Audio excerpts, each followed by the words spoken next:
Good morning, Bo and RadishPriceGuide.com. Can't start the day without either. Let's Bo. Hey everybody, this is Slappy White with Radish Digital. That's digital with a J. And I'm here with the usual Good Morning Bo crew. We've got Anthony from Cursive Brakes, Eric from the Kart Society, Seth from Mainly Brakes, who is back with us. Glad to have you, Seth. We're missing Rue today. And just a quick shout out to her. She shared this, guys, a number of nukes that she hit in that. Just a crazy. Check out that the Billy and CJ one. I mean, that's got to be the best. Isn't it crazy? It's a Tecmo edition, and of course, everybody remembers Billy and CJ from Tecmo, don't you, Seth? Yeah, and that might be the coolest card in all of Bo Jackson Battle Arena so far. I mean, the detail, the nod to Tecmo, the dogs, it doesn't get any better than that. Oh yeah, the big brother rubbing it in. Like if you have an older sibling, I mean, even if you have kids, I'm that way with my kids. Like I'm not letting them win anything. They got to earn it. Little brother definitely, has to earn his stuff around the house for sure. Someone hid the treats. And look at the grandma's linoleum floor too. I mean, the detail in that is incredible.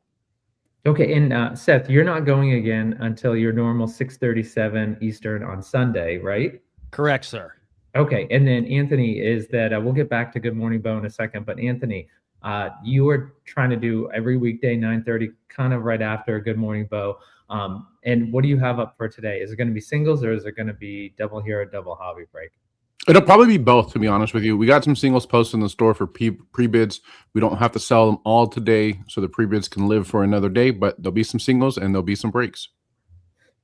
Eric, I feel like if it's been 15 minutes, that means you probably have another break scheduled. Are you actually going today? Yeah, every day. I'm 7 days a week Battle Arena now. So single show Saturday and breaks every day. I might do 2 days today and Wednesday. So look for a Hop at Night show. Okay, and Eric, you didn't weigh in, but we have a comment from always appreciate where the head artist for Bo Jackson Battle Arena spec, or if we want to dox him, Frank Hackett, you can look him up. His zip code is 05690. I'm kidding. But he breaking a little bit of news. Grandma's house is a real place. Maybe you'll see more of it in the future. Eric, how do you feel about this? Having what do you think to the person who is a Tecmo fan, never saw Boba before, and they get this Billy and CJ card? Is obviously for people in the community, it's a freaking killer card, and you'd want that over anything other than one of the touchdown ones. But what do you think the average, big cardboard person who rips it, what do you think their first thought is when they get it?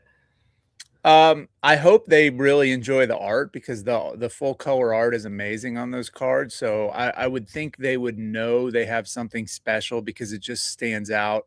It also has that 200 power level, which even if they don't play the game, I feel like they might understand through opening packs that there's some lower power levels, there's some higher power levels, and you don't ever see 200s. Those are very rare. So to be able to get one of those and a full color art, they probably have no idea who the dogs are. The grandma's linoleum probably doesn't do anything for them either. But I think they would quickly post the card somewhere like Facebook or throw it up in a Discord and say, hey guys, what do I have here?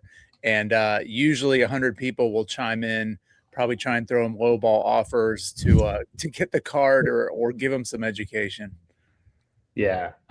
Or they'll ask for advice, and then Anthony will tell them what the value is, and then they'll list it for half and then cancel the sale afterwards. Too soon, guys. By the way, Julio, longtime listener, Good Morning Bo, said, I pulled a Shuffler Hex Auto Power 185, numbered 4 out of 10. Congratulations, Julio. All right. Let's see. Sorry, let me just do some bookkeeping for someone who's coming in talking about non-Boba. We're talking about Bo Jackson Battle Arena, and Anthony, you've been dying to talk about a subject matter. Talk about it. Yeah. So singles, right? We know there's a few Boba breakers who do single shows. Mr. Hot being one of them, myself, and a few others.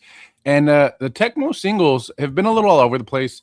I would say we're trying to figure out the market, but I think we know what it is. It's half price cards, and I think it's due to one person in particular.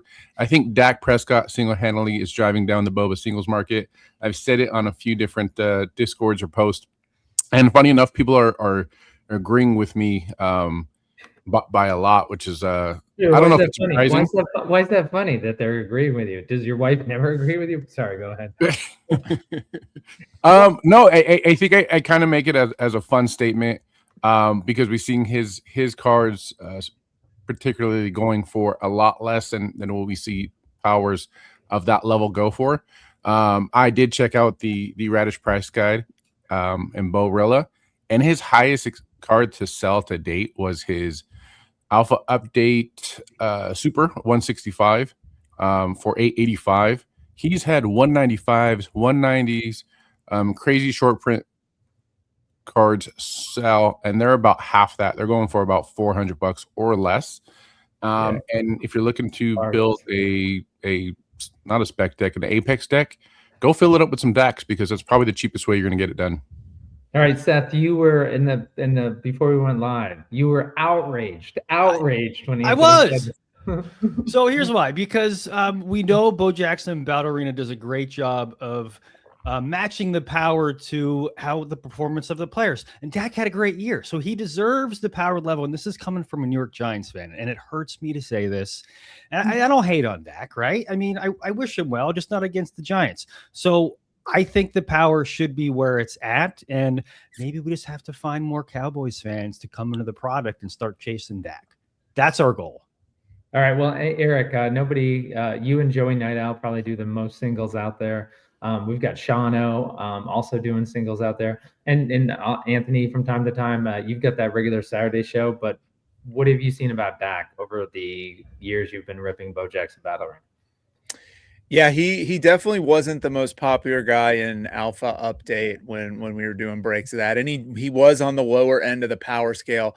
But it does show you that it's not just about power. It's not just about the number on the top right part of the card. The hero matters, and the athlete behind the hero matters. You know, who some of these guys are inspired by is going to really drive collectors and buyers as to who they're going after. And as you can see, not all 190s are created equal. The art on the card or the hero behind it can always factor into the pricing. So he's still selling well. He's still being chased because he does have on-card autos and he has higher power levels, but just not as much as some of the other guys on that end of the spectrum. Yeah, Easton, by the way, Burglar said Mike Trout, and I'd be curious if he could comment a little bit more about that. Maybe he's talking about Mike Trout about his power level, which is interesting, right? Mike Trout's always the guy who almost always was, and I think his power level for War God is, well, I think that was around 130. 185 was high power. Yeah, he's high for a base. He's at the top for a base. He's War God. I mean, he's yeah. I mean, he's at the tail end of a really good career, obviously, future Hall of Famer. You remember his power level that quickly, Seth? Yeah, because I have a few of them in my collection. So Seth, we've got about a minute left.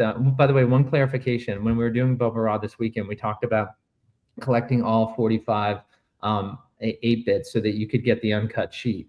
And we talked about this year's national. We misspoke. We were talking, of course, you have a whole year to do that. So it's for next year. So I just want to clarify. It's not this year's national. It's next year's national. Seth, you're our grading expert. You like to get things graded. Have you graded any Dak Prescott in the Bo Jackson Battle Arena? And have you noticed if there's a different premium for his graded slabs? Oh, that's a great question. I honestly don't think I have. Probably for the reasons. Oh, funny. The Dak defender is not going and slapping up Dak Prescott. You know, maybe I had a couple of Daks with a ding corner, so I didn't want to risk it. That's my answer. Okay. And, Eric, final thoughts about Bo Jackson Battle Arena before we go for the day. It's been awesome. Tecmo has been everything and more that we have hoped. The cards and the art are amazing. I feel like the team keeps taking it to the next level, and I'm so excited for the adventure of ripping packs to see what comes out today. All right, that's it for Good Morning Bo. Take care, everyone.